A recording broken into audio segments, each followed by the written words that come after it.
Some women face their mortality by writing letters to loved ones or making peace with the past. Lenora Beck decided to buy herself a baby from the biggest cowboy in New Mexico territory. Fresh off the Santa Fe stage in 1870's Red Bluff, this wealthy widow had one last chance at leaving something meaningful behind. Cole Maddox stood 6'6", worked cattle with his shirt off, and carried himself like a man who'd lost everything that mattered. Their deal was simple. Her gold for his child, no feelings involved. But Lenora was past the age when women bear children, and Cole had buried too many dreams to believe in new ones. What happens when two broken people make an impossible bargain? Before we jump back in, tell us where you're tuning in from, and if this story touches you, make sure you're subscribed because tomorrow I've saved something extra special for you. The dust never settled in Red Bluff. It hung in the air like unfinished business, coating everything in a fine layer of grit that spoke to the impermanence of frontier life. Buildings stood weathered and sun-bleached, their wooden facades baring, the scars of harsh winters and merciless summers. The town existed because the railroad needed water, and the railroad paid well enough to keep a collection of saloons, a general store, a doctor's office, and a handful of other enterprises limping along in the shadow of the Sangre de Cristo Mountains. Lenora Beck stepped down from the Santa Fe stage with the careful grace of a woman accustomed to being watched. At 42, she possessed the kind of refined beauty that money could preserve but not create. High cheekbones that caught the light just so, silver-streaked auburn hair pinned beneath a traveling hat that cost more than most men in Red Bluff, earned in a month, and hands encased in pristine white silk gloves that had never known honest work. Her dark blue traveling dress, though practical by Boston standards, marked her as surely as if she'd worn a sign declaring her wealth. The other passengers, a drummer selling patent medicines, a young couple heading west with hollow eyes and empty pockets, gave her a wide berth as they collected their meager belongings. Lenora's trunks required 3 men to manage, and she paid the stage driver's exorbitant handling fee without blinking. Money, she had learned in her 42 years, was either a tool or a burden. She intended it to be the former. "Ma'am, you'll be wanting the boarding house," the stage driver offered, tipping his hat. "Mrs. Patterson runs a clean establishment." "Thank you, no." Lenora's voice carried the crisp consonants of proper Boston education, softened slightly by genuine courtesy. "I'll be taking rooms at the Cattleman's Rest." The driver's eyebrows climbed toward his hairline. The Cattleman's Rest was a saloon first, lodging house second, and no place for a lady of obvious breeding. "Ma'am, I don't think—" "I appreciate your concern." She pressed a silver dollar into his weathered palm. "But I have business that requires me to be where the working men gather." Lenora had done her research during the long journey west. 3 letters from her late husband's business associates, conversations with travelers at way stations, and careful inquiries had painted a picture of Red Bluff's social geography. The boarding house catered to families and traveling salesmen. The Cattleman's Rest served the men who built railroads and drove cattle, men who worked with their hands and backs, men who might possess the physical strength she required. The saloon occupied a corner lot, its swinging doors propped open to catch whatever breeze might stir in the afternoon heat. Piano music drifted out, not the refined compositions Lenora knew, but something with more rhythm than melody. She gathered her skirts and stepped across the threshold into a world that smelled of tobacco, whiskey, and unwashed humanity. Conversations died as she entered. A dozen men in various states of cleanliness turned to stare at this vision of Eastern refinement invading their sanctuary. The piano player's fingers stuttered to a stop. Even the bartender, a thick-bodied Irishman with arms like tree trunks, paused in the act of wiping down a glass. "Gentlemen," Lenora said, her voice carrying clearly in the sudden silence, "I wonder if I might have a word with your proprietor." "That'd be me, Mum." The bartender set down his glass and approached with the careful respect reserved for unstable explosives. "Murphy's the name, Sean Murphy. How might I be of service? I understand you have rooms available for rent. Well, yes, ma'am, but they ain't. That is to say, they're more suited to—" Murphy's Irish brogue thickened with his discomfort. "I'm quite certain they'll suffice." Lenora opened her small purse and placed a $20 gold piece on the scarred wooden bar. The coin caught the light streaming through the dusty windows and seemed to glow with its own fire. "I'll take your finest accommodation for an indefinite period. And Mr. Murphy, I'll need you to pass along a message that Mrs. Lenora Beck has arrived and wishes to conduct some business with the local cattleman." The gold piece had the desired effect. Murphy's objections evaporated like spit on a hot griddle. "Yes, ma'am. Right away, ma'am. Boy," he hollered toward the back of the establishment. "Tommy, get up here and help the lady with her luggage." As Lenora was shown to her Spartan but clean room on the second floor, she could hear the excited buzz of conversation resuming below. Word would spread quickly in a town this size. By evening, every man worth considering would know of her arrival and her purpose, or at least the purpose she chose to reveal. The room held a narrow bed, a washstand, and a single chair positioned near the window that looked out onto Main Street. Lenora removed her gloves carefully, folding them with the same precision she brought to every task. These gloves had been a wedding gift from her late husband 17 years ago, crafted by the finest leather workers in Boston. They represented everything she was leaving behind: privilege, propriety, and the suffocating expectations of a society that measured a woman's worth by her ability to produce heirs. Charles Beck had been a good man, if not a passionate one. Their marriage had been a practical arrangement that benefited both families' railroad interests. He had been kind, considerate, and utterly incapable of stirring any deeper feeling in her heart. For 17 years, she had played the role of dutiful wife, managing his household, attending the right social functions, and trying desperately to conceive the child that would secure both their legacies. The doctors had been discreet but thorough in their examinations. Unexplained infertility, they had called it, as if giving it a name might somehow solve the problem. Month after month, year after year, Lenora had endured the disappointment, the whispered speculation, the barely concealed pity of other wives, who seemed to conceive as easily as breathing. Charles had never reproached her for their childless state, which somehow made it worse. His acceptance felt like resignation, as if he too had given up hope.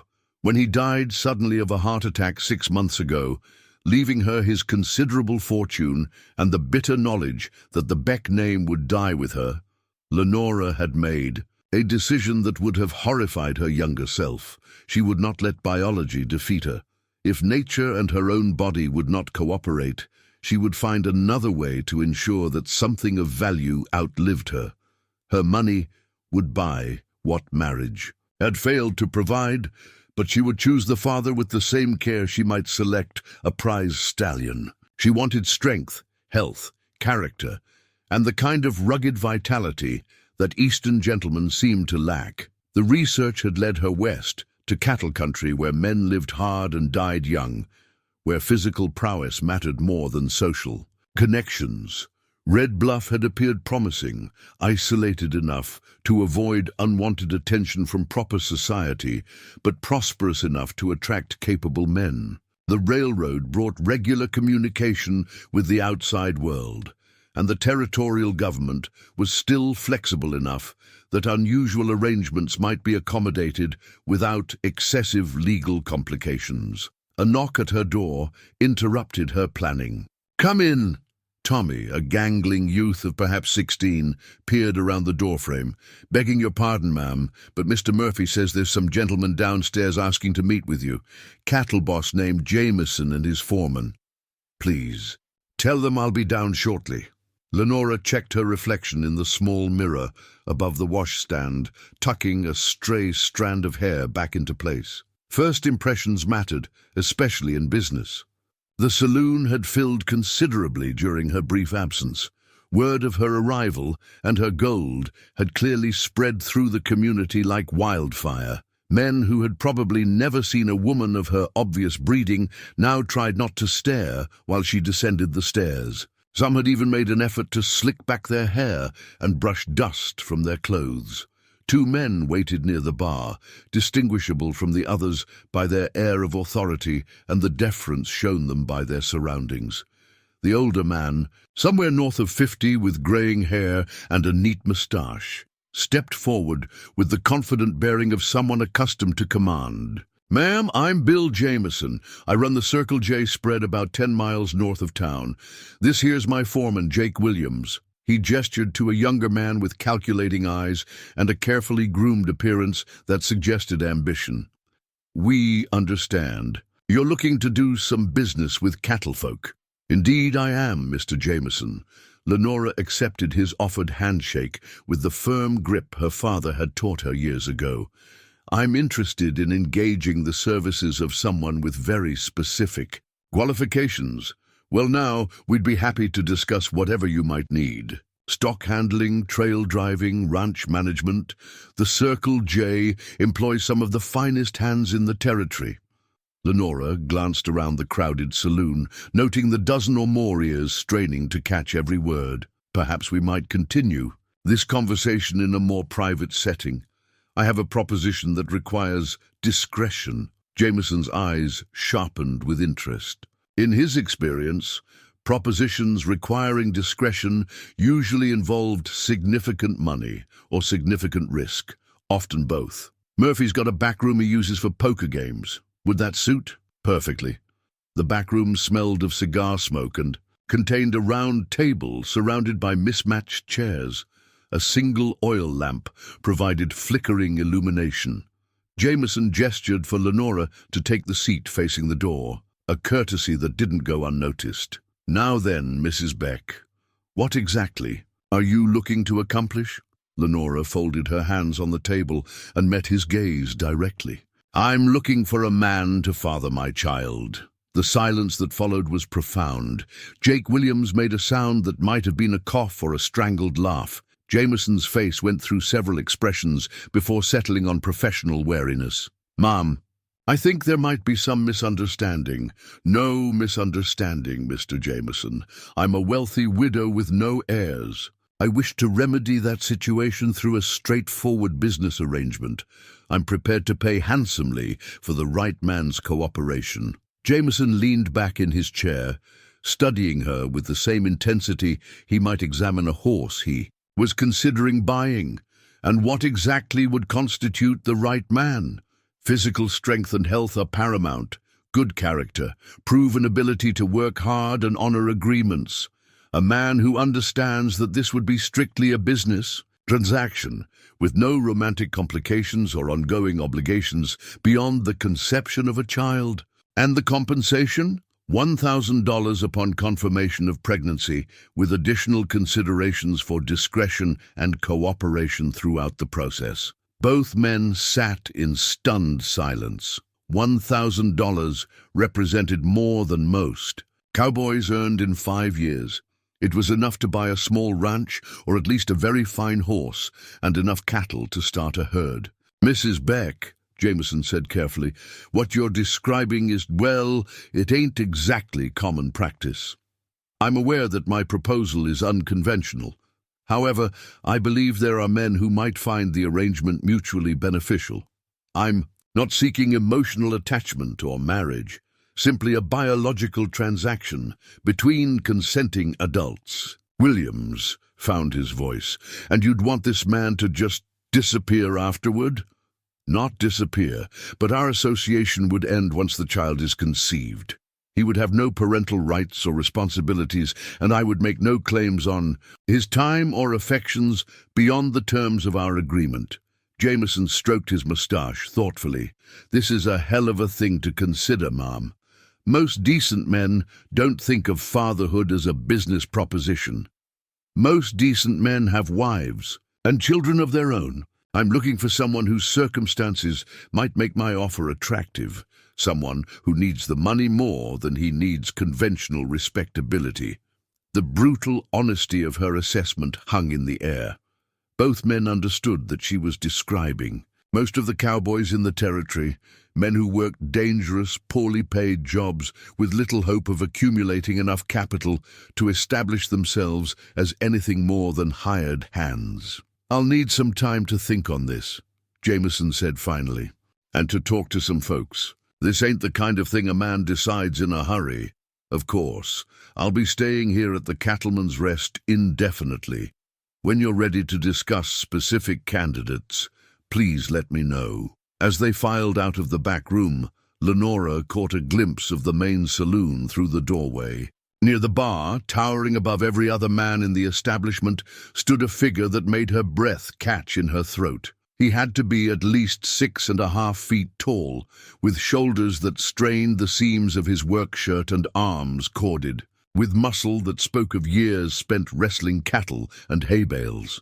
His dark hair hung slightly long, curling at the collar, and his face bore the weathered lines of a man who had spent his life outdoors. But it was his eyes that captured her attention, pale blue and filled with a weariness that had nothing to do with physical exhaustion. Cole Maddox stood at the bar nursing a whiskey, unaware that his life was about to change forever. In his weathered hands, he held his father's old branding iron. Not the tool itself, but a small wooden replica he had carved during the long, lonely evenings since losing everything that had once given his life meaning. The Circle M brand was burned into the wood with loving detail, a memento of dreams that had died with his wife and child 3 years ago. This was the man Lenora Beck had traveled 1,500 miles to find, though neither of them knew it yet. Cole Maddox had not slept well in 3 years, and last night had been no exception. He sat on the edge of his narrow bunk in the ranch hand's quarters, rolling the wooden replica of his father's brand between calloused palms as the first light of dawn crept through the single window. The other hands were still snoring, their bodies exhausted from another day of backbreaking labor under the relentless New Mexico sun. The carved piece of wood had become his ritual, his anchor to a past that felt both precious and poisonous. Every morning he held it and remembered what it meant to have something worth protecting. The Circle M ranch had been in his family for 2 generations before drought, disease, and bad luck had stolen it away. Sarah and little Thomas were buried on land that now belonged to strangers, their graves marked by weathered wooden crosses that probably wouldn't survive another harsh winter. A man shouldn't outlive his child. That thought had haunted every sunrise for 3 years. Doc Harrison found him there an hour later, hat in hand, and wearing the careful expression of someone bearing complicated news. "Cole, you got a minute? There's something we need to discuss." Harrison was the closest thing Red Bluff had to a lawyer, in addition to being its only physician. He handled contracts, witnessed agreements, and generally served as the voice of legal authority in a territory where such things were often handled with guns rather than paperwork. His presence this early in the morning couldn't mean anything good. "What is it, Doc?" "There's a woman in town, wealthy widow from back east. She's made a proposition that, well, it's unusual. Bill Jameson seems to think you might be interested." Cole slipped the wooden brand into his shirt pocket and stood, his full height making the small room feel even more cramped. "What kind of proposition?" Harrison cleared his throat uncomfortably. "The kind that requires a private conversation. She's staying at Murphy's place, says she'll meet with any man willing to hear her out." The walk to the Cattleman's Rest took 15 minutes through the dusty streets of Red Bluff. Cole nodded to the few early risers he encountered, the baker lighting his ovens, old Pete sweeping the front of the general store, Mrs. Patterson hanging laundry behind the boarding house. These people knew his story, and their expressions carried the careful sympathy reserved for a man who had lost everything but his ability to work. The saloon was quiet at this hour, chairs still stacked on tables from the previous night's cleaning. Murphy himself was nowhere to be seen, but the sound of quiet conversation drifted from the back room. Harrison knocked gently on the doorframe. "Ma'am, this is Cole Maddox, the man I mentioned. Please come in." The voice was cultured, precise, nothing like the frontier women Cole was accustomed to hearing. When he stepped into the room, he found himself face to face with the most elegantly dressed woman he had ever seen outside of a painting. Her dark blue dress was perfectly fitted, her hair arranged with mathematical precision, and her hands folded on the table with the poise of someone accustomed to being obeyed. But it was her eyes that caught him off guard. They held intelligence, determination, and something that looked very much like desperation carefully controlled. "Mr. Maddox, please sit down. Dr. Harrison, would you mind staying to witness our conversation?" Cole lowered himself into the chair. Across from her, his size making the furniture seem designed for children. "Ma'am, I am Mrs. Lenora Beck. I understand you've experienced some financial difficulties in recent years." The directness of her statement hit like a physical blow. Cole's jaw tightened. "I've had my share of troubles. I'm not here to offer pity, Mr. Maddox. I'm here to offer a business proposition that might benefit us both." She reached into her reticule and withdrew a folded document. "I need a man to father my child. You need money. I believe we can reach a mutually beneficial arrangement." The words hung in the air like smoke from a gunshot. Cole stared at her, trying to process what he had just heard. Harrison shifted uncomfortably in his chair. "Ma'am, I think there might be some confusion." "No confusion, Mr. Maddox. I am 42 years old, recently widowed and childless. I have considerable financial resources, but limited time to achieve my goal of motherhood through conventional means. I'm prepared to offer you $1,000 to help me conceive a child." Cole's hand instinctively moved to the wooden brand in his pocket. $1,000. It was more money than he had ever imagined possessing. It was enough to buy back his family's land, or at least a piece of ground where he could start over. It was enough to stop being another man's hired hand and become his own boss again. It was also the most outrageous proposition he had ever heard. "You want to buy a baby. I want to hire someone to help me create one. The child would be mine entirely. You would have no parental obligations or rights. Our association would end once conception occurs. And you think I'm the kind of man who would sell himself like a prize bull?" Lenora's composure never wavered. "I think you're the kind of man who understands that sometimes survival requires unconventional choices. I've made inquiries about your character and circumstances. You've lost your ranch, your family, everything you worked to build. This arrangement could give you the resources to start over." The accuracy of her assessment stung worse than the insult. Cole stood abruptly, his chair scraping against the wooden floor. "Lady, I don't know what kind of man you think I am, but I think you're a man who's been beaten down by circumstances beyond your control. I think you're proud, hard-working, and desperate enough to consider an arrangement that goes against every conventional notion of propriety." She stood as well, meeting his gaze with unflinching directness. "I think you're exactly the kind of man I need." Cole turned toward the door, then stopped. The wooden brand seemed to burn in his pocket, a reminder of dreams that had died with his family. $1,000 would buy those dreams back. Not the exact same dreams, but the possibility of dreams. How would this work? Harrison cleared his throat.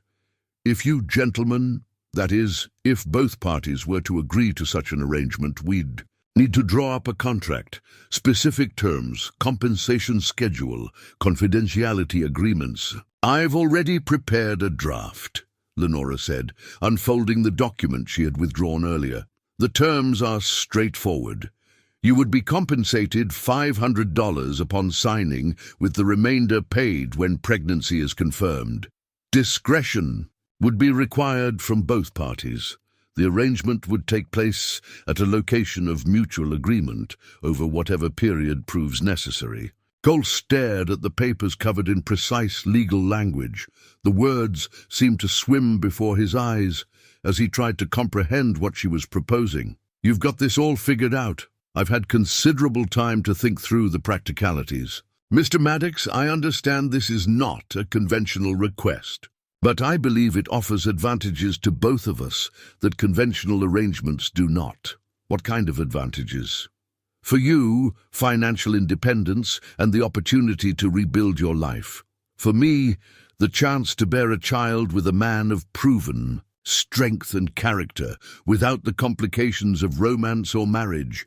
The word romance seemed to stick in Cole's throat. He had loved once, completely and devastatingly. The idea of trying to manufacture those feelings again, or worse, of pretending to feel them for money, made his stomach turn. But a business arrangement, cold, clean, with clearly defined boundaries, that was something he might be able to manage. I need time to think, of course. But Mr. Maddox, I should mention that I won't be in Red Bluff indefinitely. I'm prepared to make this arrangement with the right man, but if I can't find him here, I'll look elsewhere. The gentle threat was delivered with the same cultured politeness she had maintained throughout their conversation. Cole understood that she was serious, that she would leave if necessary and find someone else willing to accept her proposition. The thought bothered him more than it should have. He spent the day working cattle, letting physical exhaustion drown out the chaos in his mind. The other hands noticed his distraction, but none of them dared comment. Cole Maddox was not a man you questioned lightly, especially when he wore that particular expression of barely controlled intensity. That evening, he sat alone in the bunkhouse while the other men played cards and told stories. The wooden brand lay on the rough blanket covering his narrow mattress, its familiar weight somehow both comforting and accusatory. His father had built the Circle M from nothing, working 16-hour days and saving every penny to create something lasting. Cole had inherited that dream, expanded it, married Sarah, and begun planning for the day when he would pass it on to his own son. Thomas had lived only 3 days, long enough to open his eyes once and grip his father's finger with tiny, perfect hands, long enough to break Cole's heart so completely that he still felt the shards of it grinding against his ribs every time he drew breath. $1,000 wouldn't bring back his son, but it might give him the chance to build something worthy of Thomas's memory. At dawn, Cole walked back to the Cattleman's Rest. He found Lenora in the dining area, taking breakfast alone, while the few other patrons gave her a respectful distance. She looked up as he approached, and something in her expression suggested she had been expecting him. "Mrs. Beck, I'd like to discuss your proposition." She set down her coffee cup with steady hands. "Dr. Harrison is in his office. Shall we ask him to witness our conversation?" 20 minutes later, Cole Maddox signed his name to a contract unlike any that had ever been drawn up in the New Mexico territory. The ink was still wet when Lenora Beck counted out $500 in gold coins and pushed them across the table toward him. The weight of the coins in his hands felt like possibility and damnation combined. The Morrison Ranch had been abandoned for 2 years before Lenora Beck arrived, with a deed of purchase and a wagon full of supplies. Located 5 miles east of Red Bluff, the property consisted of a weathered but solid ranch house, a barn that needed considerable repair and enough grazing land to support a small herd. The previous owners had been driven out by a combination of drought and debt, leaving behind only the bones of their dreams and a few pieces of furniture too heavy to move. Lenora had bought it sight unseen for $800, a sum that would have seemed impossible to the property's original owners, but represented little more than a minor expense to her. She needed privacy for the arrangement she had made with Cole Maddox, and a hotel room in town would provide neither the discretion nor the space required for their unconventional situation. Cole arrived on a Thursday morning, his few possessions tied behind his saddle, and a look of grim determination etched into his weathered features. He found Lenora on the front porch, consulting a leather-bound journal while wearing a practical brown dress that marked her first concession to frontier life. Her pristine white gloves lay folded beside her, temporarily abandoned in favor of more sensible work. "Mrs. Beck." He touched the brim of his hat in greeting. "Mr. Maddox, I trust you found the place without difficulty." "Yes, ma'am. The directions were clear enough." He dismounted and tied his horse to the porch rail, noting the improvements she had already made. New glass in the windows, repairs to the roof, and a coat of whitewash that made the house look almost welcoming. "I've prepared the back bedroom for your use.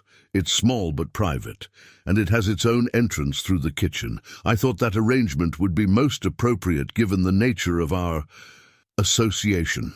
The careful distance in her voice matched his own discomfort. Neither of them had addressed the practical realities of their agreement since signing the contract 3 days earlier. The clinical language of the legal document had made it seem straightforward, but facing each other now, in the isolation of the ranch, both realized how little they had actually discussed. Cole carried his gear to the indicated room, a narrow space that had probably served as a pantry or storage area in the house's better days. Lenora had furnished it with a single bed, a washstand, and a wooden chair positioned beneath the small window that looked out toward the mountains. It was austere but clean, and after 3 years of sleeping in bunkhouses, the privacy felt like luxury. "I've taken the liberty of consulting with Dr. Harrison about the most favorable timing for our arrangement," Lenora said when he rejoined her in the main room. She held her journal open to a page covered with dates and notations in precise handwriting. "According to my calculations, we should begin our attempts in approximately 10 days. The word attempts made Cole's jaw clench. The clinical terminology reduced their future intimacy to something resembling a medical procedure, which he supposed was exactly what Lenora intended. He had agreed to this arrangement for the money, but facing the reality of it made his skin crawl with a combination of anticipation and revulsion. "In the meantime," she continued, apparently oblivious to his discomfort, "I thought we might work together to make this place more habitable. The barn needs significant repairs, and there are several other projects that would benefit from your expertise." Cole nodded, grateful for something practical to focus on. "I'll take a look around, see what needs doing." The next 10 days established a pattern that felt both natural and artificial. They rose early, shared a simple breakfast in companionable silence, then spent their days working to restore the ranch. Cole proved to be a skilled carpenter and general handyman, able to repair sagging beams, replace rotted floorboards, and restore the barn to functional condition.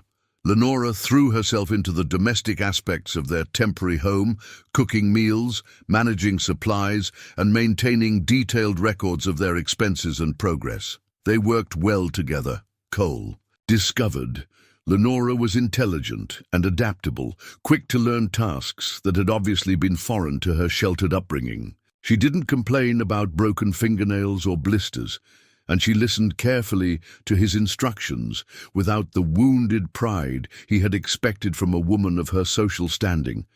But underneath their surface cooperation, both remained acutely aware of the approaching date marked in Lenora's journal. The tension grew with each passing day, manifesting in awkward silences, careful physical distance, and conversations that stopped abruptly when they veered too close to personal territory. On the 9th day, while Cole was replacing the handle on the kitchen pump, Lenora approached him with her journal clutched against her chest like armor. "Mr. Maddox, I believe we should discuss the practical arrangements for tomorrow evening." Cole's hands stilled on the pump handle. "What kind of arrangements?" "Dr. Harrison has provided some medical guidance regarding the most effective methods. For conception, there are certain positions and techniques that are more likely to result in pregnancy." The clinical discussion of their future intimacy made Cole's stomach turn. He set down his tools and faced her directly. "Mrs. Beck, I understand. This is a business arrangement. But when the time comes, I'd prefer to handle things in a more natural way." Color rose in Lenora's cheeks, the first real emotion he had seen her display since their initial meeting. "Of course. I simply thought that since we both want this arrangement to succeed as quickly as possible, we should consider every advantage. It'll succeed or it won't, but I'm not going to treat you like a piece of livestock, contract or no contract." His words seemed to surprise her. She studied his face for a long moment, as if seeing him clearly for the first time. "I appreciate your consideration, Mr. Maddox. I fear I've become so focused on the practical aspects that I've forgotten the human elements involved. We're both human, Mrs. Beck. That's something we can't contract away." That evening they shared their most natural conversation since his arrival. Lenora told him about her life in Boston, her loveless marriage, and the social pressures that had driven her to such desperate measures. Cole found himself talking about Sarah, about the son he had lost, about the dreams that had died with his family. Neither of them mentioned the approaching night, but its presence hung between them like a storm waiting to break. Lenora's medical journal lay open on the kitchen table, its pages filled with dates and clinical observations that reduced their arrangement to a series of calculations. The leather binding was worn from constant handling, its pages bearing witness to her desperate need for control over a situation that was fundamentally beyond anyone's control.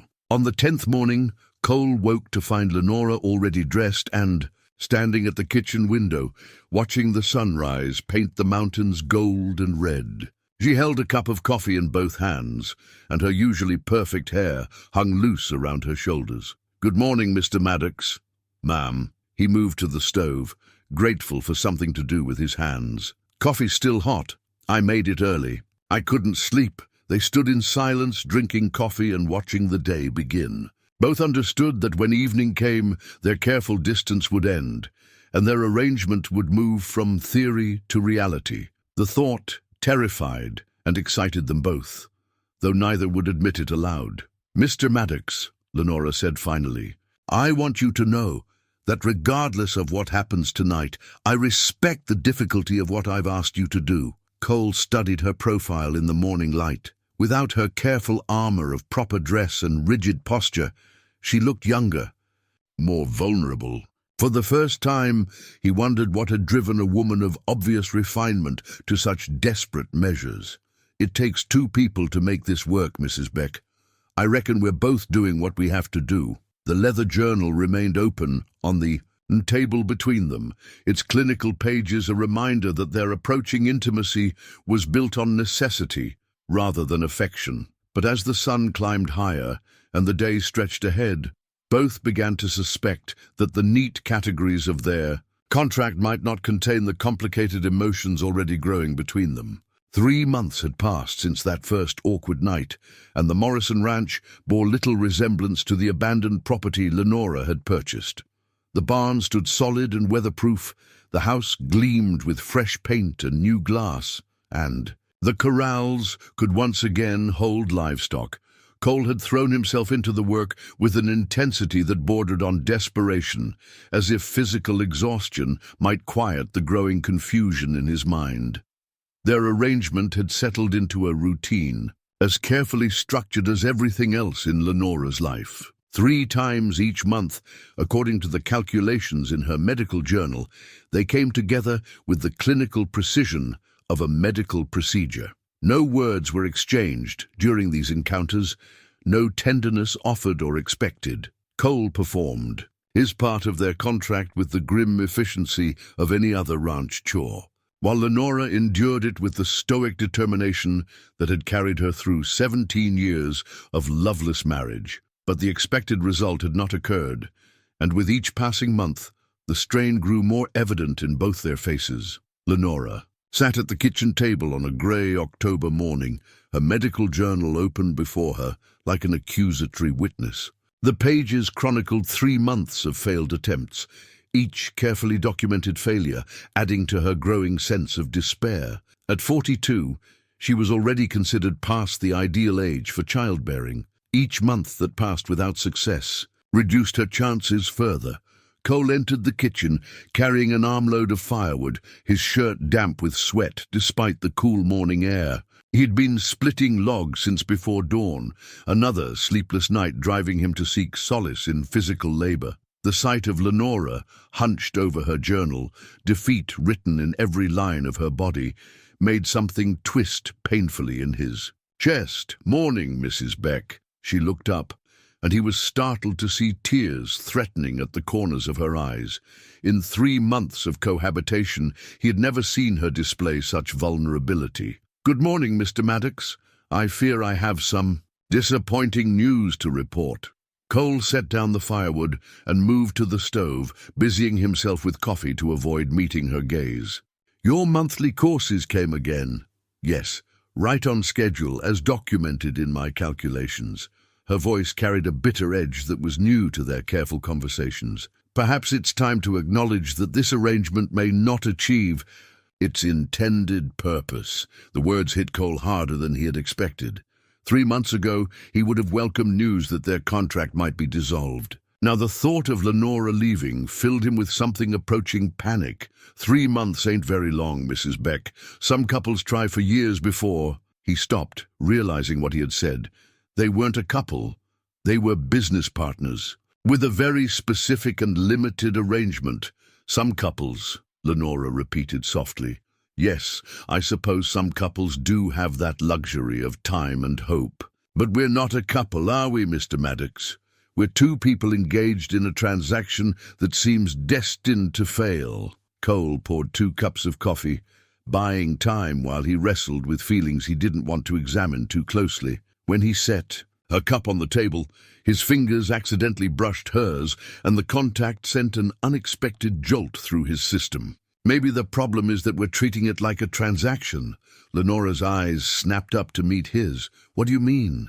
"I mean, maybe all this calculating and scheduling and clinical approach is working against what we're trying to accomplish. Maybe we need to be more natural about it." Color flooded Lenora's cheeks. In 3 months of intimate contact, they had never discussed the actual mechanics of their arrangement. The clinical encounters occurred in darkness and silence, with minimal contact beyond what was strictly necessary for their purpose. "I'm not certain I understand what you're suggesting." Cole sat down across from her, noting how she immediately stiffened at his proximity. This was part of the problem. They lived in the same house, shared meals and conversations, worked side by side during the day, but maintained careful emotional and physical distance. Their intimacy was scheduled and artificial, devoid of any real connection. "I'm suggesting that maybe we need to get to know each other better. Talk more, spend time together that isn't about work or our arrangement. Maybe if we were more comfortable with each other, things might work better. Mr. Maddox, our contract specifically states that this is to remain a business arrangement without romantic complications." "I'm not talking about romance. I'm talking about basic human connection. Right now, we're like strangers who happen to share the same roof. That ain't natural for what we're trying to do." Lenora closed her medical journal with a sharp snap. "Very well, what do you propose?" The question caught Cole off guard. He hadn't expected her to agree so readily, and he wasn't entirely sure what he was proposing. "Maybe we could start by talking more during meals in the evenings, learn something about each other beyond the business arrangement." That evening, after their usual silent supper, Cole surprised Lenora by remaining at the table instead of retreating to his room or the barn. She sat holding her coffee cup, clearly uncertain how to proceed with this new dynamic. "Tell me about Boston," Cole said finally. "What was your life like there?" The simple question seemed to unlock something. In Lenora, she began talking about her childhood in a mansion on Beacon Hill, her father's railroad empire, the suffocating expectations of Boston society. Her voice grew more animated as she described the elaborate balls and dinner parties that had filled her social calendar, the careful political maneuvering required to maintain her family's position. "It sounds lonely," Cole observed when she paused. "Lonely?" Lenora seemed genuinely surprised by his assessment. "But I was surrounded by people constantly. There were always social obligations, visitors, engagements. Surrounded by people who wanted something from your family's money and connections. That ain't the same as having folks who care about you as a person." The truth of his words settled over her like a revelation. "I suppose you're right. I can't think of a single person in Boston who would have mourned my absence for personal reasons rather than social convenience." "What about your husband?"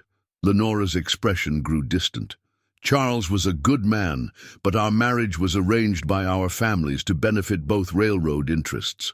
We were cordial, considerate of each other's needs, but there was never any real passion or deep affection.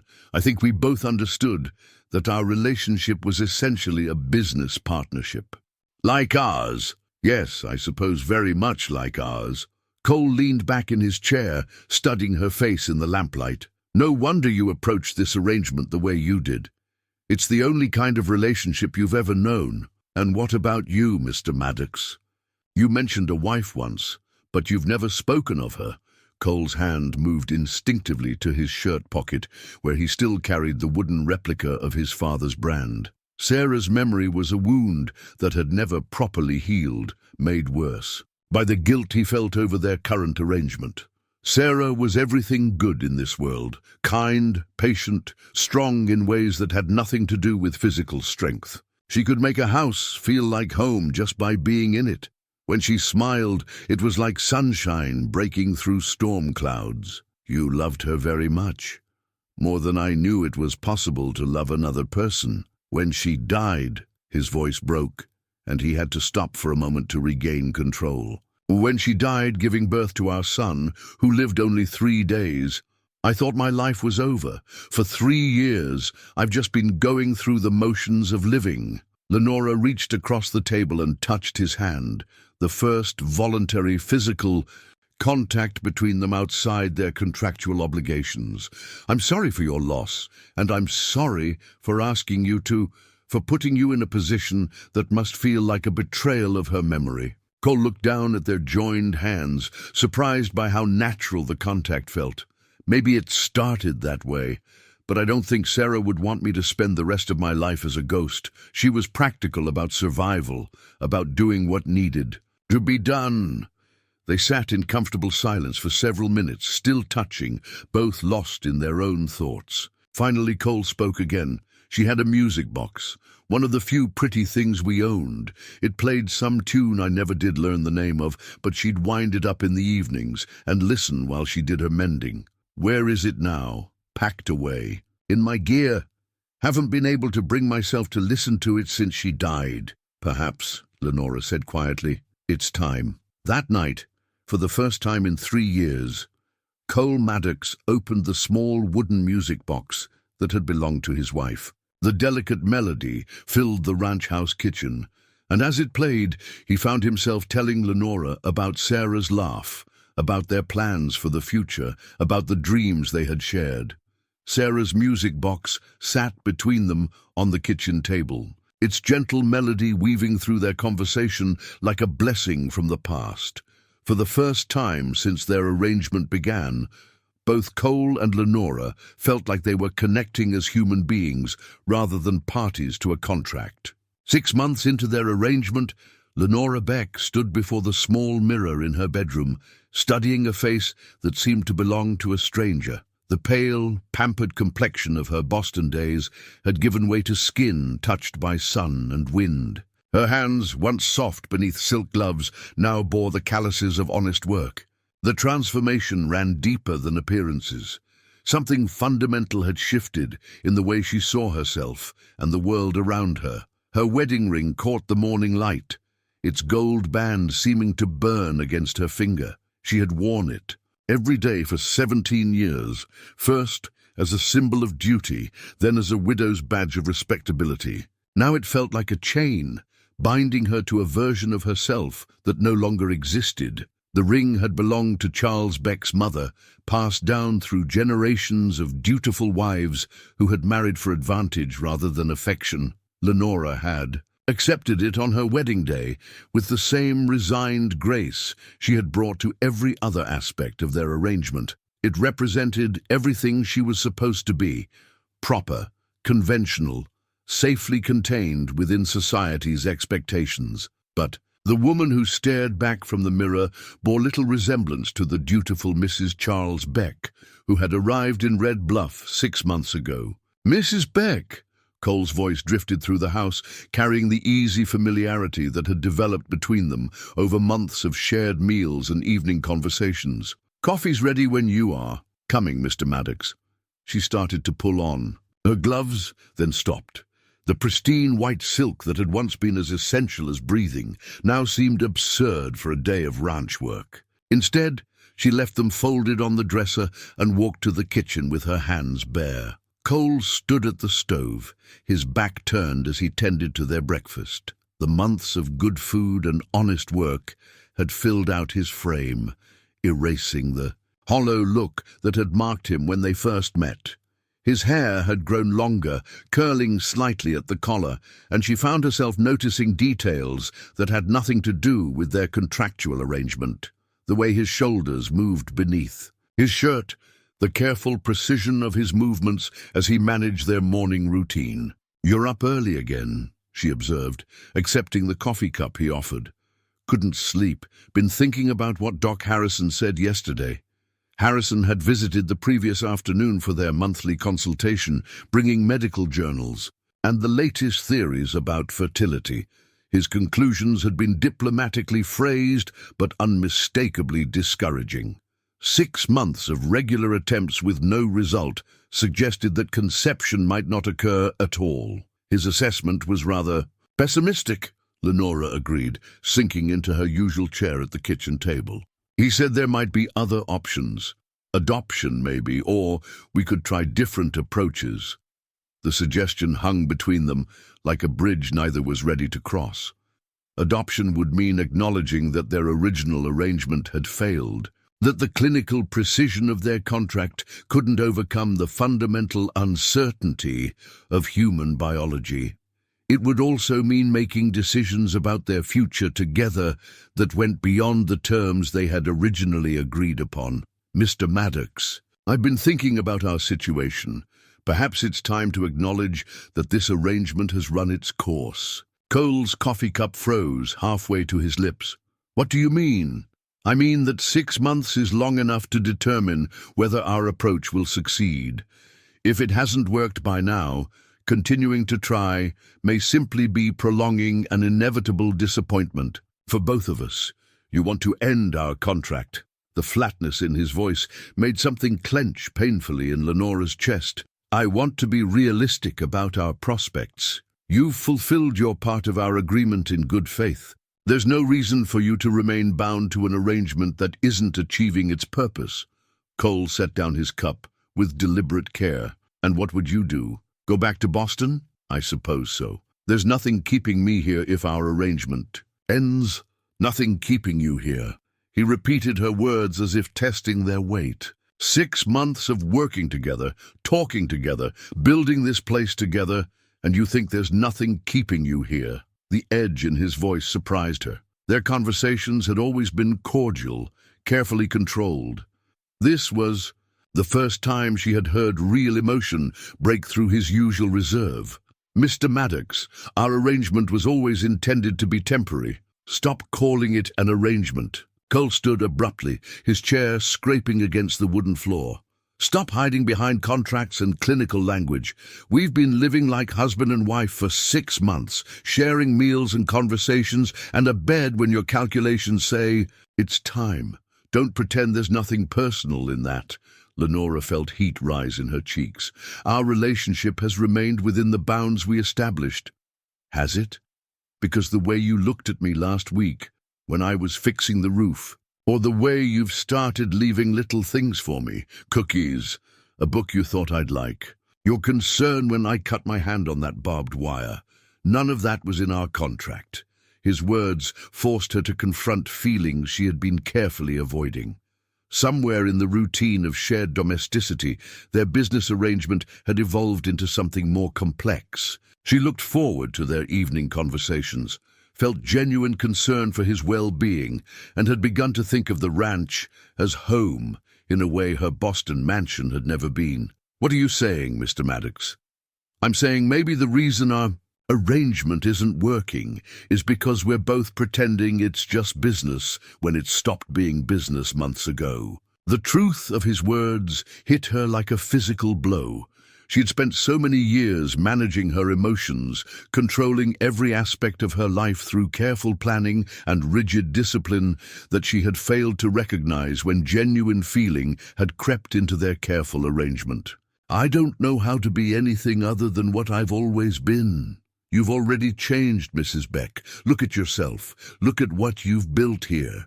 The woman who stepped off that stage 6 months ago wouldn't recognize the person sitting in this kitchen. Lenora glanced around their kitchen, because somewhere along the way she had begun thinking of it as theirs rather than hers. The room bore the marks of their shared occupancy. Cole's coffee cup in its familiar place, her medical journal sharing space with his whittling projects, Sarah's music box on the windowsill where the morning light could catch its silver inlay. With shaking fingers, she worked the wedding ring from her finger. The band came free with surprising ease, as if it too understood that its time had passed.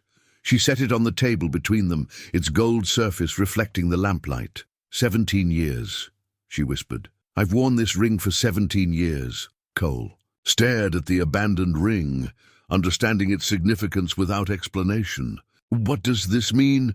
I don't know. The admission felt both terrifying and liberating. I genuinely don't know what it means or what comes next, but I know I can't keep pretending that what's happened between us is just business. Cole reached across the table and covered her bare hand with his own.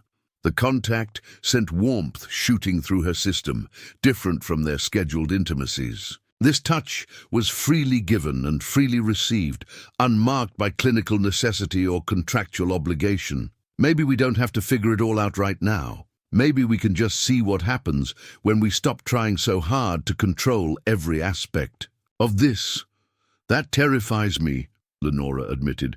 Control is the only thing I've ever been good at. Then maybe it's time to learn something new. The wedding ring lay forgotten on the table between them as they sat holding hands in the morning. Light, two people who had stumbled into something neither had planned for or expected. The careful boundaries of their contract had dissolved, leaving them to navigate uncharted territory with nothing but growing trust and the fragile hope that what they were building together might prove stronger than the fears that had brought them together. The sound of careful woodworking drifted from the barn on a crisp November morning, accompanied by Cole's low humming. The first time Lenora had heard him make music since Sarah's music box had revealed its gentle melody weeks earlier. She approached the barn with a basket of sandwiches for their midday meal, curious about the project that had consumed his evenings for the past month. She found him bent over a workbench, surrounded by wood shavings and the tools he had crafted himself from. Salvaged metal. His shirt sleeves were rolled up, revealing forearms corded with muscle and traced with old scars that spoke of a lifetime of hard work. But it was the object taking shape beneath his careful hands that made her breath catch in her throat. A cradle, hand-carved from seasoned oak, with flowing lines that suggested both strength and tenderness. The headboard bore the delicate outline of a rising sun, its rays spreading across the wood in graceful curves that could only have been shaped by someone who understood both carpentry and hope. Cole looked up as she entered, his hands stilling on the wood. Color rose in his cheeks as he realized what she had discovered. "Mrs. Beck, I didn't hear you coming." "Mr. Maddox." She set the basket aside and moved closer, drawn by the beauty of his workmanship. "This is extraordinary. It's probably foolish. We haven't had any success, and Doc Harrison says our chances get slimmer each month that passes." He ran his hand along the cradle's smooth edge. "But I kept thinking about it, about having something ready just in case." The vulnerability in his voice made something ache deep in Lenora's chest. This cradle represented more than woodworking. Skill, it embodied faith in their future, hope for the family they were trying to create. The fact that he had been working on it in secret, protecting this fragile optimism from her practical pessimism, revealed depths of feeling that their careful conversations had never touched. "It's beautiful," she said softly. "The most beautiful thing I've ever seen." Cole's eyes met hers, and for a moment the barn was charged with possibility. Then the sound of approaching horses shattered the intimate moment. Through the open door, they could see a fancy carriage making its way up the ranch road, pulled by a matched pair of bay geldings that cost more than most families saw in a year. You expecting company? Cole asked, already reaching for his work shirt. No one knows where I am except... Lenora's words died as recognition dawned. The carriage bore the distinctive brass fittings and emerald green lacquer that marked it, as belonging to the Whitmore family of Boston. Oh no, that's Reginald Whitmore's carriage. Friend of yours? Hardly. Lenora's voice carried an edge of bitter amusement. Reginald has been circling my fortune like a vulture since Charles died. He's proposed marriage 3 times, each proposal more elaborate and less appealing than the last. Cole's expression darkened. What's he doing here? I can only imagine. Nothing good, certainly. They walked to the ranch house together, Cole's presence at her side, providing a comfort Lenora hadn't realized she needed. The carriage had pulled up in front of the porch, and its occupant was already stepping down with the careful precision of a man accustomed to making grand entrances. Reginald Whitmore was everything Charles Beck had been, only more so, older, wealthier, and possessed of the unshakable confidence that came from generations of inherited privilege. His silver hair was perfectly groomed, his clothes cut from the finest cloth, and his smile held the calculated warmth of a practiced politician. He was exactly the sort of man Boston society would consider an ideal match for a wealthy widow. Lenora, my dear, he swept off his hat with theatrical flourish. You've led me quite a chase, but I've found you at last. Reginald. Lenora's voice could have frozen summer rain. What brings you to New Mexico territory? Concern for your well-being, naturally. When you disappeared from Boston without a word, your friends became quite worried. The stories we've heard about your circumstances out here are most disturbing. His gaze moved to Cole, taking in the work clothes, the calloused hands, the obvious intimacy between them. Disapproval radiated from every line of his perfectly postured frame. I wasn't aware that my circumstances were anyone's concern but my own, my dear Lenora. A woman of your station wandering alone in the wilderness, associating with... He gestured vaguely toward Cole. Well, it simply isn't proper. You've clearly been taken advantage of by unscrupulous elements. Cole stepped forward, his full height making even Reginald's impressive stature seem diminished.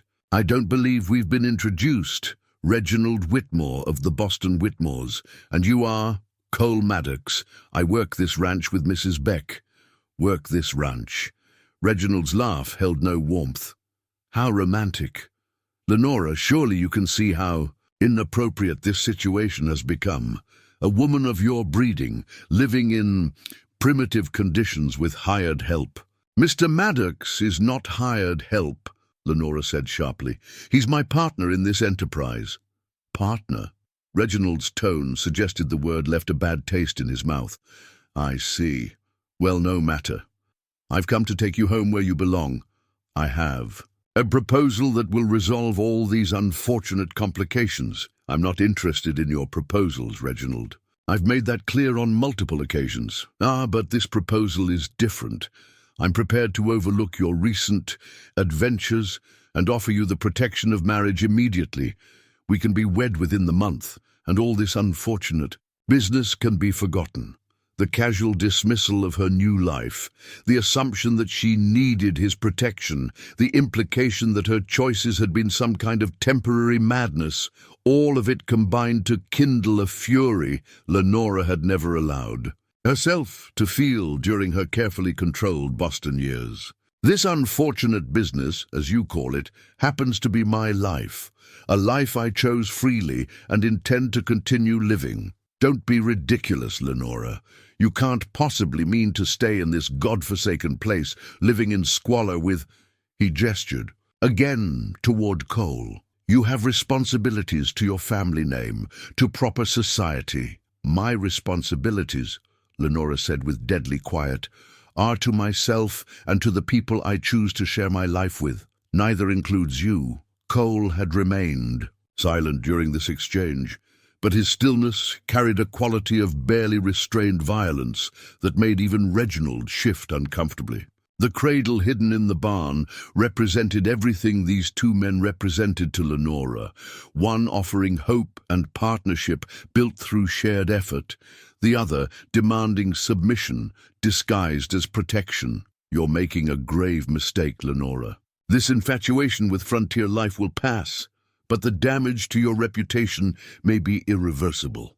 Then it's fortunate that I no longer care about my reputation.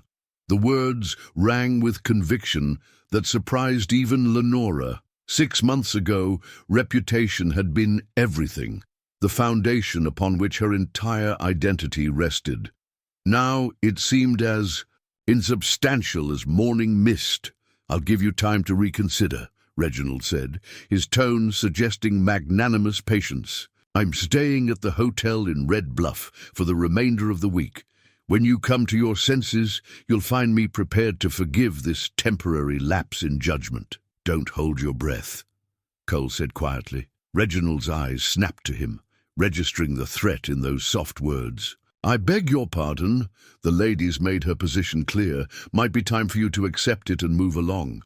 I hardly think a drifter's opinion carries weight in matters of civilized society." "Good thing we ain't in civilized society then." The tension stretched between the two men like a taut rope. Reginald was clearly unaccustomed to being challenged by someone he considered beneath his notice, while Cole radiated the controlled power of a man who had survived everything the frontier could throw at him. "Gentlemen," Lenora interrupted before the confrontation could escalate further. "Mr. Whitmore, I believe you've had your answer. Mr. Maddox and I have work to do." Reginald climbed back into his carriage with wounded dignity, but his parting words carried the promise of future trouble. "This isn't over, Lenora. You'll realize your mistake soon enough." As the carriage disappeared down the ranch road, Cole and Lenora stood together on the porch, both understanding that something fundamental had shifted in their relationship. She had chosen him over wealth, comfort, and social acceptance. The choice had been public, witnessed, and irrevocable. "You didn't have to do that," Cole said quietly. "Yes, I did." Lenora turned to face him fully. 6 months ago I might have gone with him, but 6 months ago I was a different person. And now I know what I want, and it isn't a return to a life that never truly belonged to me. In the barn, the hand-carved cradle waited in its nest of wood shavings, a tangible symbol of the hope they were building together. Whether or not that cradle would ever hold a child remained uncertain, but the love that had inspired its creation was growing stronger with each choice they made to build a life together rather than simply fulfill a contract. Dr. Harrison arrived at the Morrison Ranch on a cold December morning, his medical bag clutched in hands that seemed older than his 57 years. The ride from town had given him ample time to rehearse the conversation ahead, but no amount of preparation could make his task easier. In his bag, alongside the usual collection of medical instruments and remedies, lay a letter that would destroy the foundation of everything Cole and Lenora had built together. He found them in the kitchen, sharing their usual breakfast routine. With the comfortable intimacy of a couple who had learned each other's habits over long months of shared domesticity. Lenora poured coffee without being asked, Cole passed the sugar without looking up from his plate, and both moved around each other in the small space with the unconscious choreography of genuine partnership. "Doc." Cole rose to shake his hand, noting the unusual gravity in the older man's expression. "Wasn't expecting you today." "Mr. Maddox, Mrs. Beck, I'm afraid I have some difficult news to share. Perhaps we could sit down." Lenora's coffee cup rattled against its saucer as she set it down. "What kind of news?" Harrison settled his considerable bulk into the chair they kept for visitors, his medical bag placed carefully on the floor beside him. "I've received some correspondence from a colleague in Boston, a Dr. Edmund Carlyle, who attended your late husband during his final illness." The color drained from Lenora's face. "I don't understand. What does this have to do with Mrs. Beck?" "Dr. Carlyle has made some revelations about your medical history that I believe you have a right to know. Information that your late husband apparently kept from you. Cole felt a chill that had nothing to do with the December weather. Something in Harrison's tone warned him that whatever was coming would change everything, and he found himself wanting to stop the doctor from speaking to preserve the fragile happiness they had built in their ignorance. What information? Lenora's voice was barely above a whisper.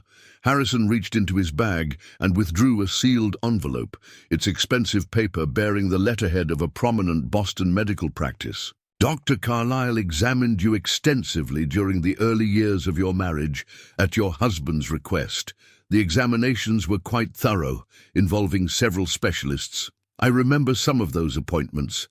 Charles said they were routine, to ensure my general health. They were not routine, Mrs. Beck. They were specifically designed to assess your fertility. Harrison's hands shook slightly as he broke the seal on the envelope. The conclusion reached by Dr. Carlyle and his colleagues was definitive. Lenora's hand found Cole's across the table, her fingers gripping his with desperate strength. What conclusion? You have a congenital condition that makes pregnancy impossible. The medical term is Mayer-Rokitansky-Kuster-Hauser syndrome, though at the time it was simply noted as congenital absence of reproductive structures. Your husband was informed of the diagnosis 17 years ago. The words fell into the kitchen like stones dropped into still water, creating ripples of shock that spread outward in ever-widening circles. Lenora stared at the doctor as if he were speaking a foreign language, her mind struggling to process information that rewrote the entire narrative of her adult life. That's impossible. I have monthly courses. The bleeding you experience is not menstruation, Mrs. Beck. It's the result of a different condition entirely, one that mimics the monthly cycle without indicating fertility. Your husband knew this, but chose never to inform you of the truth.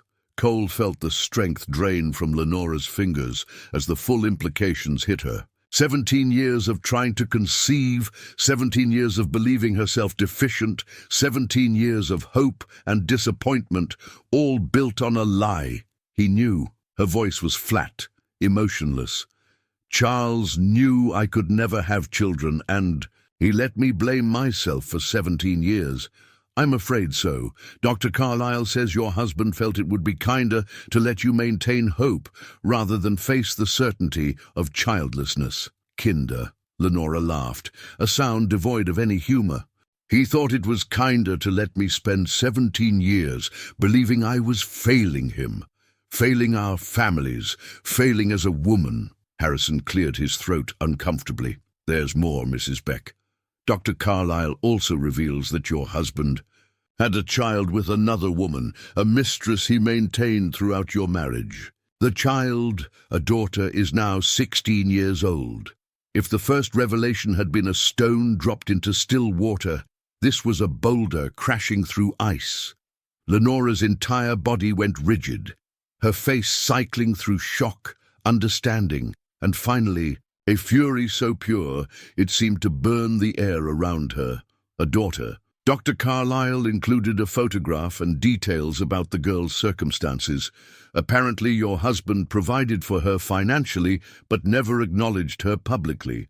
With his death, those arrangements have ended, and she is currently residing in a charitable institution. Cole watched helplessly as the woman he had come to love disintegrated before his eyes. Every foundation of her identity, her marriage, her sense of failure, her desperate journey west, all of it crumbling under the weight of truths that should have been shared decades ago. Mrs. Beck, Harrison continued gently, I want you to understand that this condition in no way reflects any failing on your part. It's a congenital condition, present from birth, and nothing you could have done differently would have changed. The outcome. Get out. The words were spoken so quietly that Harrison almost missed them. I beg your pardon? Get out of my house. Take your letters and your belated truths and get out. Mrs. Beck, I understand you're upset, but perhaps we should discuss? There's nothing to discuss.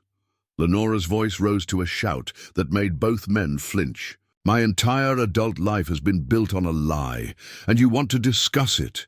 Get out before I have Mr. Maddox throw you out." Harrison gathered his papers with shaking hands, clearly recognizing that his presence was not only unwanted, but potentially dangerous. "If you need to talk, if there's anything I can do, you've done enough." After the doctor's departure, silence settled over the kitchen like a shroud. Lenora sat motionless, staring at the wall as if she could see through it to some distant truth that had finally become visible. Cole remained beside her, afraid to speak, afraid to leave, afraid that any movement might shatter what little composure she had managed to maintain. "I can never have children." The words were spoken to the air, not to him, but Cole felt them, like a physical blow. Not because the information changed his feelings for her, those had evolved far beyond their original contractual arrangement, but because he could see how completely it destroyed her sense of purpose and identity. "Lenora, don't." She held up a hand to stop him. "Don't tell me it doesn't matter. Don't tell me we can find other ways. Don't tell me anything that sounds like comfort, because there is no comfort in this." She stood abruptly, pacing to the window that looked out over the land they had worked together for 8 months. "Everything I've done, every choice I've made since Charles died, has been based on a fundamental misconception about who I am and what I'm capable of. I came here to buy myself a child, and it turns out I was buying something that was never possible to achieve. Maybe the original reason doesn't matter anymore. Maybe we've built something that's worth more than what we started with." Lenora turned to face him, and the pain in her eyes was almost unbearable. "Have we, Cole? Have we really built something, or have we just been playing house while pursuing an impossible dream? You tell me. What do you think these past 8 months have been?" "I don't know." The admission seemed to break something inside her. "I thought I knew, but if the foundation was built on a lie, how can I trust anything that came after?" Cole stood and moved toward her, but she stepped back, maintaining the physical distance that suddenly felt like an emotional chasm. "I need a time to think. I need to understand what this means for everything. And us? What does this mean for us?" Lenora's silence stretched long enough to provide its own answer. Cole felt something cold and familiar settle in his chest, the same hollow certainty that had filled him when Sarah died, the knowledge that happiness was always temporary, always built on foundations too fragile to support the weight of real life. The doctor's letter lay forgotten on the kitchen table, its revelations having accomplished in minutes what 8 months of careful relationship building had failed to achieve. It had destroyed the illusion that brought them together and left them both wondering whether what remained was strong enough to survive the truth. 3 days passed in silence, heavier than the December snow that had begun to fall across the New Mexico territory. Lenora moved through the ranch house like a ghost, haunting familiar rooms, performing the mechanical tasks of daily survival, while her mind wrestled with truths that had rewritten the entire story of her life. Cole gave her the space she seemed to need, but the careful distance between them felt like a physical wound that deepened with each passing hour. On the 4th morning, Lenora sat at the kitchen table with her packed trunk beside her and a stagecoach ticket in her hands. The ticket bore yesterday's date from Red Bluff, a one-way passage back to Boston, back to the life she had tried so desperately to escape. She had purchased it during a solitary ride to town, driven by the same desperate need for control that had brought her west 8 months earlier. Cole found her there when he returned from his morning chores, his boots crunching on the fresh snow that had fallen overnight. The sight of her trunk, the formal way she held herself, the careful distance she had maintained for days, all of it told him what her words had not yet confirmed. "You're leaving. I think it's best." Her voice carried the same controlled politeness she had used during their first meeting, as if 8 months of intimacy and growing love could be erased by a return to formal courtesy. "Our arrangement has reached its conclusion. Our arrangement." Cole's repetition of her words carried a weight of disappointment that made her flinch. "Is that what you're calling it now? What else would you call it? We entered into a business agreement that has proven impossible to fulfill.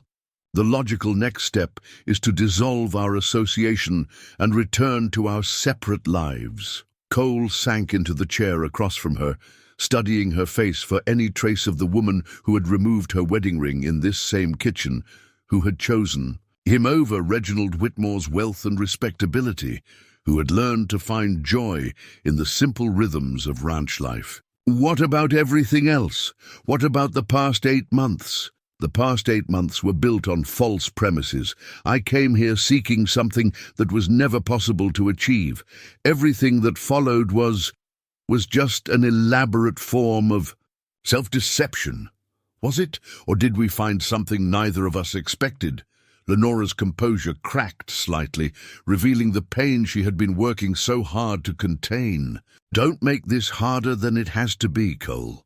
We both know that without the original purpose, there's no reason for this arrangement to continue. No reason. Cole's voice dropped to barely above a whisper. 8 months of building a life. Together, learning to care about each other, finding something that felt like home. And you think there's no reason to continue? What we found was an illusion based on a shared delusion. Remove the delusion and the illusion crumbles. Cole stood abruptly, his chair scraping against the floor with a sound that seemed unnaturally loud in the tense silence. Maybe for you, it was an illusion. For me, it was the first time in 3 years that I felt alive again. The words hung between them like an accusation. Lenora closed her eyes, fighting against the tears that threatened to break through her carefully maintained control. The stage leaves at noon, she said finally. I'll be gone within the hour. And then what? You go back to Boston and pretend none of this happened. I go back to Boston and try to rebuild a life based on reality instead of impossible dreams. Cole moved to the window, staring out at the land they had worked together. The improvements they had made, the future they had begun to envision. And what about the ranch? It's yours if you want it. The deed is in your name along with mine. I had the papers drawn up last month. Consider it payment for services rendered. The casual dismissal of their partnership as services rendered hit Cole like a physical blow. He turned from the window, his face reflecting a pain that matched her own. Services rendered. Is that what you think this has been? I don't know what else to call it. How about love? How about 2 broken people who found something worth fixing in each other? The word love hung in the air between them. The first time either had spoken it aloud, despite the growing evidence of its presence in their daily lives. Lenora's breath caught, and for a moment, her careful composure wavered. Love built on a lie isn't really love at all. The lie wasn't ours, Lenora. The lie belonged to your husband, to a past that has nothing to do with what we've built here. Doesn't it? Everything I am, everything I thought I knew about myself, was shaped by that lie. How can I trust my feelings when I don't even know who I really am? Cole crossed the room in 3 quick strides, stopping just close enough that she could feel the heat radiating from his body. I know who you are. You're the woman who was brave enough to travel 1,500 miles to chase an impossible dream. You're the woman who learned to work with her hands, who found joy in simple things, who chose to build something real instead of hiding behind social conventions. Those things were motivated by false premises. No, his voice was firm, cutting through her objections. Those things came from who you really are, underneath all the lies and expectations. The woman I've come to love doesn't exist because of what your husband told you or didn't tell you. She exists because you chose to become her. Lenora felt her carefully constructed walls beginning to crumble under the intensity of his words. Cole, please, don't make this harder than it already is. I'm not trying to make it harder. I'm trying to make it possible for you to stay. Why? Why would you want me to stay when our entire relationship was built on deception? Because somewhere, in the middle of all that deception, we found something real, something worth fighting for. A knock at the front door interrupted their confrontation, followed by the sound of multiple voices calling Lenora's name. Through the window, they could see a small group approaching the house. Dr. Harrison, Bill Jameson, and several other. Men from town, their faces grave with some urgent purpose. Cole opened the door to find Harrison holding an official-looking document, his expression carrying the weight of difficult news. "Mrs. Beck, Mr. Maddox, I'm afraid there's been a development regarding the information I shared the other day." "What kind of development?" Lenora asked, her voice steady despite the emotional storm of the past few minutes. "I've received additional correspondence from Boston, along with some legal documents. It seems there's a young girl, your late husband's daughter, who is in desperate need of assistance." Harrison unfolded the document, revealing an adoption petition and a photograph of a 16-year-old girl with dark hair and intelligent eyes that bore a striking resemblance to the man who had never acknowledged her existence. "Her name is Maria Sandoval. Her mother was Mexican, worked in your husband's household until her death 5 years ago. The girl has been surviving on the streets of Boston since your husband's death ended his financial support. She's currently being held at a charitable institution, but her circumstances are dire." Lenora stared at the photograph, seeing in the girl's face an echo of the husband who had deceived her for 17 years. But she also saw something else: intelligence, determination, and a strength that reminded her of someone else entirely. "Why are you telling me this?" "Because, Mrs. Beck, you're the only family she has left. And because the institution is preparing to send her to one of the industrial schools that don't have the best reputation for caring for girls of mixed heritage." Bill Jameson stepped forward, hat in hand. "Ma'am, we took the liberty of making some inquiries. That girl could be here within the month if someone was willing to take responsibility for her care." Cole studied the photograph over Lenora's shoulder, noting the girl's direct gaze and the way she held herself despite what were obviously difficult circumstances. "She looks strong. According to the reports, she's remarkably resilient. Educated herself by reading discarded newspapers, learned English and Spanish with equal fluency, and has been caring for younger children at the institution despite her own difficult situation." Lenora felt something shift inside her chest, a recognition that had nothing to do with blood relation and everything to do with seeing herself reflected in another person's struggle for survival and dignity. "Adoption," she said quietly. "You're suggesting adoption."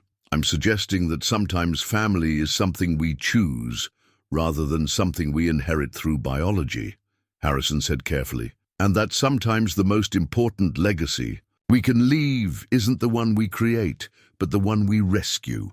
The adoption papers lay spread across the kitchen table beside Lenora's packed trunk and unused stage ticket. 3 paths stretched before her: return to Boston and the hollow respectability of her former life, stay at the ranch and try to rebuild what had been damaged by truth, or take a third option that none of them had considered until this moment. "She would be my daughter," Lenora said, testing the words. "Not by blood, but by choice." "By choice," Cole agreed. "The way all the best families are made." For the first time in 4 days, Lenora looked directly at him, really seeing him instead of looking through him toward some distant escape. "And what would you think of that? Of taking responsibility for someone else's child?" "I'd think it was the most natural thing in the world for the woman I love to open her heart to a child who needs one." The word love settled between them again, but this time it carried the weight of possibility rather than accusation. Lenora looked down at the adoption papers, at the photograph of a girl whose eyes held the same determination that had carried her west in search of an impossible dream. "I don't know if I know how to be a mother. I don't know if I know how to be a father again, but maybe we could learn together." Outside, the snow continued to fall, blanketing the ranch in pristine white that suggested new beginnings were always possible for those brave enough to reach for them. The ornate carriage bearing Reginald Whitmore's family crest arrived at the Morrison Ranch with theatrical precision, its brass fittings gleaming despite the December snow. Behind it followed a second, more modest vehicle, carrying 2 men in expensive suits, and a woman whose bearing suggested the authority of legal or social position. Lenora watched their approach from the kitchen window. The adoption papers for Maria Sandoval still spread across the table where they had been discussing the possibility of becoming a family through choice rather than biology. "He's brought reinforcements," Cole observed, moving to stand beside her at the window. "So it would seem." Lenora's voice carried the calm that had settled over her since their conversation about Maria. The desperate uncertainty of the past 4 days had crystallized into something approaching peace. Not the peace of resignation, but the peace of finally understanding what she truly wanted. Reginald emerged from the lead carriage with his usual theatrical flourish, but his companions were clearly the real power in this delegation. The woman carried herself with the authority of someone accustomed to being obeyed, while the two men bore the unmistakable stamp of legal professionals prepared for battle. "Mrs. Beck," Reginald called as they approached the house, "I've brought some friends who are most concerned about your welfare." Lenora opened the door before they could knock, meeting their delegation on the porch with Cole's solid presence at her side. "Mr. Whitmore, I wasn't expecting additional visitors. Lenora, my dear, allow me to present Mrs. Abigail Thornton, Director of the Ladies' Protective Society of Boston, and attorneys Messrs. Blackwood and Morrison, representing your late husband's estate." Mrs. Thornton stepped forward with the confident bearing of a woman who had made a career of managing other people's affairs. Her grey hair was pulled back in a severe bun, and her dark clothing suggested both respectability and authority. "Mrs. Beck, your friends in Boston are deeply concerned about reports of your conduct since leaving civilization. We've come to discuss your return to proper society and the restoration of your good name." "I wasn't aware my good name needed restoration." Attorney Blackwood cleared his throat and withdrew a leather portfolio from his coat. "Mrs. Beck, I'm afraid there are legal complications regarding your husband's estate that require immediate attention. Complications that have arisen due to your unconventional living arrangements." "What kind of complications?" "Your inheritance was left in trust, with certain conditions regarding your conduct and moral character.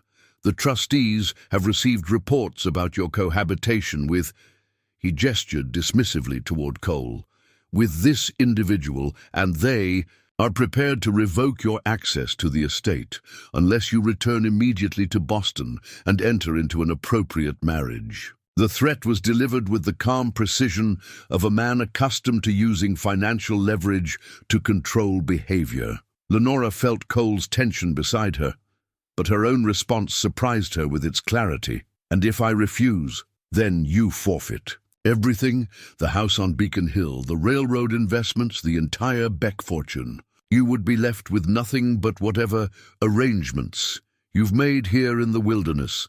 Mrs. Thornton added her voice to the ultimatum.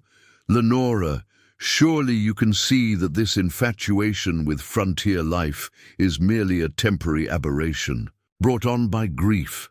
No woman of proper breeding could seriously consider abandoning civilization for this primitive existence." Cole stepped forward slightly, his presence a subtle reminder that she was not facing this alone. "Ma'am, seems to me that's Mrs. Beck's decision to make." "The decision," Attorney Morrison interjected, "must be made immediately. We have a train departing Red Bluff tomorrow morning, and passage reserved for Mrs. Beck's return to Boston. The trustees will not extend their patience beyond that deadline." Lenora looked at the papers they were extending toward her, legal documents that would restore her access to millions of dollars in exchange for abandoning everything she had built in New Mexico. The choice was stark: wealth and respectability, or love and the uncertain future of a chosen family. "I need a moment to consider." "Of course," Reginald said smoothly, "but do remember, my dear, that some opportunities don't come twice. I'm prepared to marry you immediately upon our return to Boston, which would satisfy the trustees' requirements and restore your position in society." Lenora walked to the kitchen table, where the adoption papers lay beside her abandoned stage. Ticket. The photograph of Maria Sandoval stared up at her, a 16-year-old girl whose mixed heritage had made her unwelcome in the same Boston society that was now demanding Lenora's return. She picked up her inheritance documents, feeling their weight both literally and symbolically. Generations of Beck family wealth, accumulated through railroad investments and careful marriages, reduced to a few pages of legal text. Then she moved to the fireplace, where the morning's fire still burned low but steady. "Lenora," Reginald called sharply as he realized her intention. "Don't be foolish. That represents security for the rest of your life." "No," she said quietly, holding the documents above the flames. "This represents everything that kept me from having a life at all." The papers caught fire with surprising eagerness, curling and blackening as years of financial security transformed into ash and smoke. The delegation from Boston watched in horrified silence as Lenora Beck deliberately destroyed her claim to one of New England's great fortunes. "There," she said, turning back to face them with calm satisfaction. "The trustees no longer need to concern themselves with my moral character. I am no longer their responsibility." Mrs. Thornton found her voice first. "You've lost your senses. Completely. No rational woman would. I am no longer interested in being rational according to Boston's definition. I'm interested in being happy according to my own." The adoption papers lay waiting on the table, an invitation to create family through love rather than inherit it through obligation. Lenora signed her name with steady hands while the shocked delegation watched their carefully planned intervention crumble into irrelevance. The little church in Red Bluff had never hosted a wedding quite like the one that took place on a snowy January morning, 3 weeks after Lenora Beck burned her inheritance documents.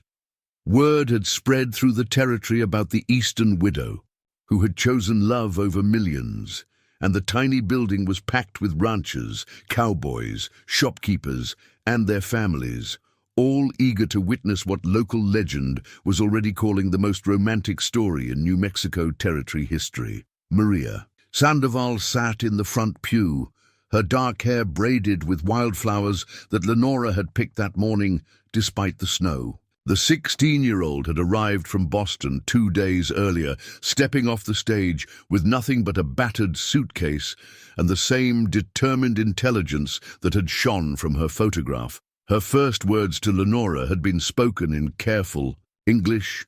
"Are you certain you want me? I'm not easy to love." Lenora's response, "Neither am I, but I'm hoping we can learn together," had broken through the girl's carefully maintained reserve. Now Maria clutched a small bouquet of winter roses, her role as unofficial flower girl marking her acceptance into a family that was being forged through choice rather than blood. She watched with bright eyes as the woman who had chosen to be her mother walked down the aisle toward the man who had agreed to be her father. Lenora wore a simple blue dress made by the seamstress in Red Bluff, its modest cut and practical fabric, marking her complete transformation from Boston society matron to frontier wife.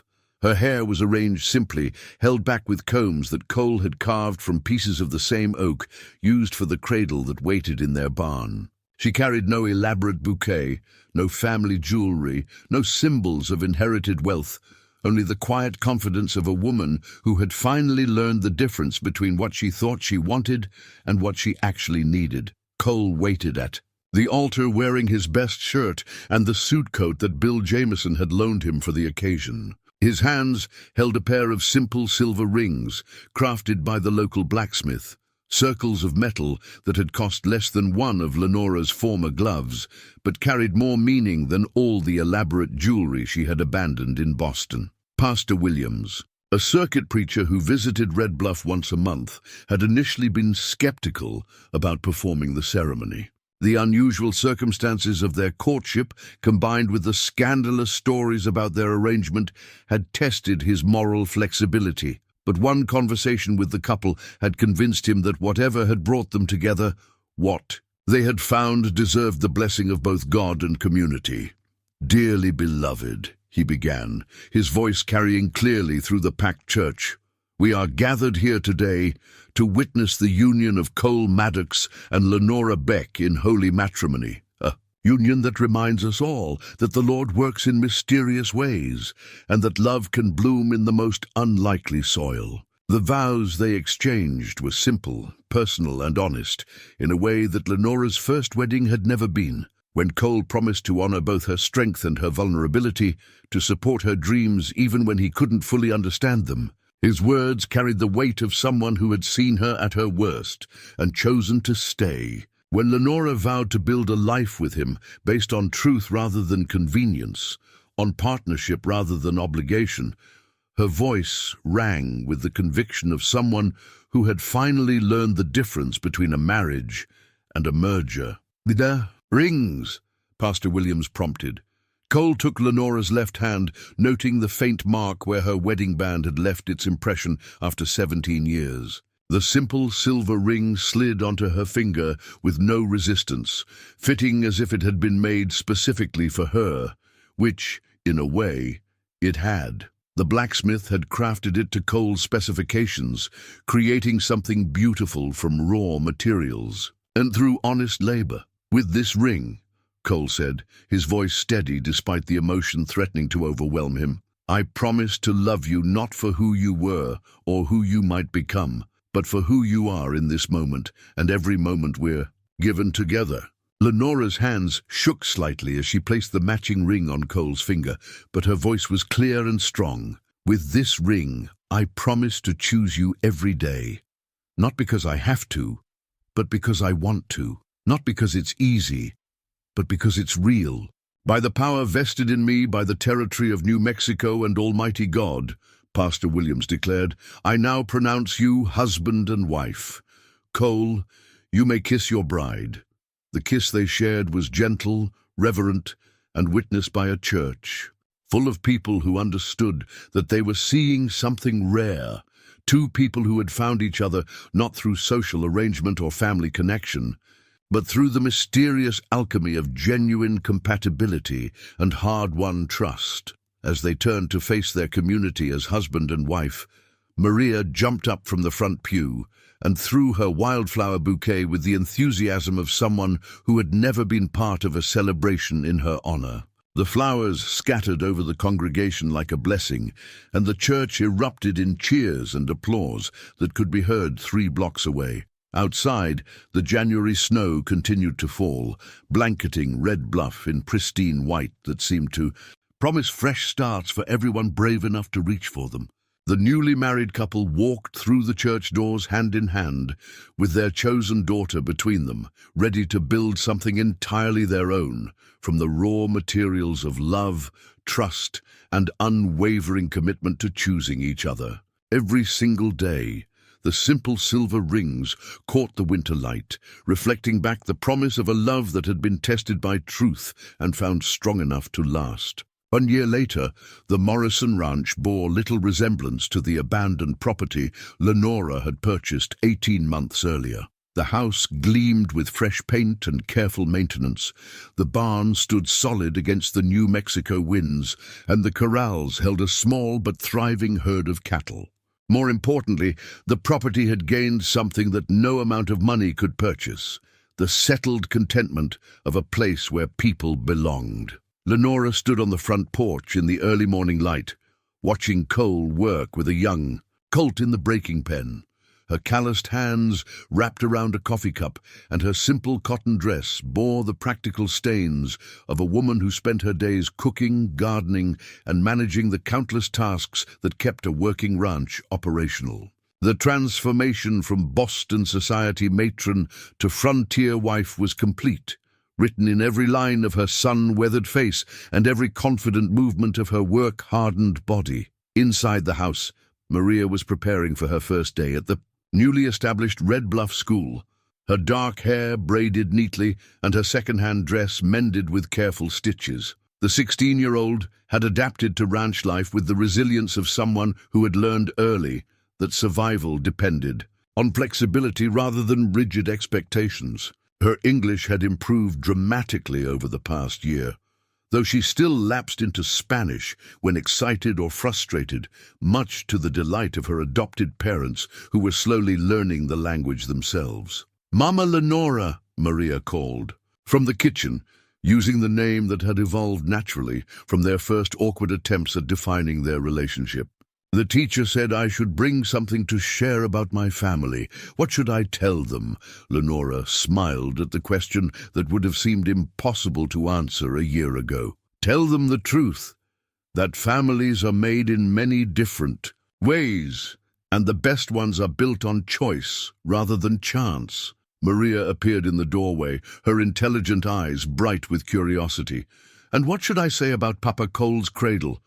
The other children will want to know if there's a baby coming."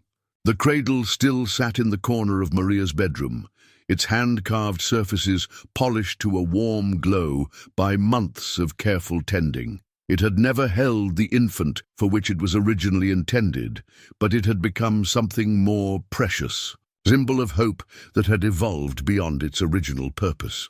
Maria used it to hold her collection of books, her sewing projects, and the small treasures she had accumulated during her transformation from street orphan to beloved daughter. "Tell them," Lenora said carefully, "that the cradle is holding something very precious, our family's dreams for the future." Cole approached the house, his morning chores completed, and found his wife and daughter sharing one of the quiet conversations that had become the foundation of their daily routine. The sight of them together, heads bent close, voices low with the intimacy of shared secrets, still filled him with wonder at the unlikely path that had brought them all together. "Morning, ladies." He kissed Lenora's cheek, then ruffled Maria's carefully arranged hair in the way that had become his paternal privilege. "Ready for your first day of proper schooling, young lady?" "Ready as I'll ever be." Maria's English carried only the slightest trace of accent now, though her Spanish remained fluent and beautiful. "Though I still think I've learned more from you and Mama Lenora than any school can teach me." "Different kinds of learning," Cole said wisely. "School learning and life learning both have their place." After Maria left for town in the wagon they had purchased for such occasions, Cole and Lenora settled into the comfortable routine that had evolved over months of shared domesticity. They worked together to tend their small herd, repair fences damaged by winter storms, and plan improvements for the coming growing season. The easy partnership they had developed bore no resemblance to the awkward business arrangement that had originally brought them together. "Sometimes I wonder," Lenora mused as they took a break from mending tack, "what would have happened if Dr. Harrison had never received that letter from Boston, if we had never learned the truth about my condition? Would it have mattered?" Cole asked, settling beside her on the porch steps. "By the time that letter came, we had already stopped being about the original arrangement." "Had we?" "I sometimes think I was still clinging to the idea that our purpose was to create a child together." "Maybe that was our purpose," Cole said thoughtfully, "just not in the way we expected." They both looked toward the road where Maria would return. That evening, full of stories about her day and questions about everything she had encountered. The child they had gained bore no biological relationship to either of them, but she had fulfilled the deepest longing of their hearts in ways that bloodline never could have achieved. "She drew us a picture last week," Lenora said, reaching into her apron pocket to withdraw a folded piece of paper. "A picture of our family." The drawing was done in the careful hand of someone who had learned art from observation rather than formal training. It showed the three of them standing in front of their ranch house, with Maria in the center holding both their hands. Above them, a sun with a smiling face beamed down on their simple happiness. At the bottom, in carefully printed letters, Maria had written, "My family, made by love." Cole studied the drawing, noting the way Maria had captured not just their physical appearances but something essential about their relationship. In the child's eyes, they were not a widow, a grieving cowboy, and an abandoned girl who had found each other through desperate circumstances. They were simply a family who belonged together. "She sees us more clearly than we see ourselves sometimes," he observed. Children often do. Lenora folded the drawing carefully and returned it to her pocket. They understand that love is what makes a family, not blood or law or social convention. As the sun climbed higher over the New Mexico landscape, painting the mountains in shades of gold and red, the Morrison Ranch settled into another day of the ordinary miracles that had become their life. There would be cattle to tend, meals to prepare, lessons to teach and learn, and the thousand small acts of consideration that bound them together as surely as any legal document or biological connection. The hand-carved cradle sat in Maria's room, holding books instead of a baby, dreams instead of diapers. It had never served its original purpose, but it had become something more valuable, a symbol of hope that had transformed into reality, proof that the most important things in life are often found in the most unexpected places. Outside, the New Mexico wind carried the scent of sage and possibility across land that had become home to three people who had discovered that the best families are not inherited, but chosen, not planned, but discovered, not bought, but built through the daily choice to love each other exactly as they are.